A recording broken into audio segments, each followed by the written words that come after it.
Google Sites paremas ülaservas on nupp Share ja kui ma hiire sellele peale lohistan, siis näen, et see veebileht on public on the web, et see veebileht on avalik. Igaüks internetist võib seda leida ja sellele juurde pääseda.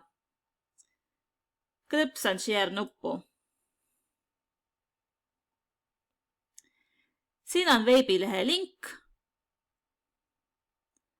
ja ma saan seda jagada nendes keskkondades, mis siin all on. Lisaks sellele näidatakse siin, kellel on veebilehele juurdepääs. Ja ongi, et public on the web, et kõigil. Ja siin on, kes on veebilehe omanik. Praegusel juhul selle veebilehe omanik on katsetaja.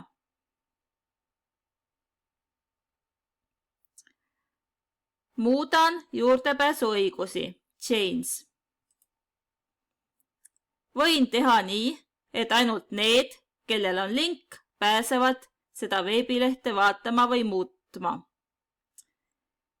Võin teha ka nii, et ainult valitud inimesed pääsevad sellele veebilehele juurde. Valin praegu selle.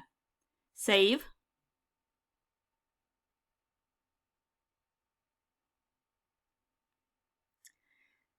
Ja nende inimeste aadressid trükin siia.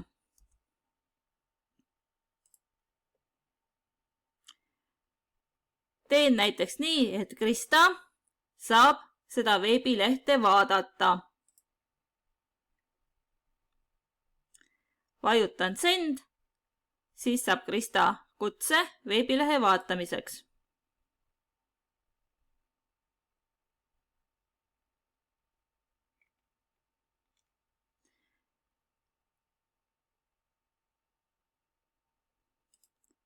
Lähen algusse tagasi ja kui ma nüüd Share peale hiire viin, siis näen, et see veebileht on jagatud ühe inimesega.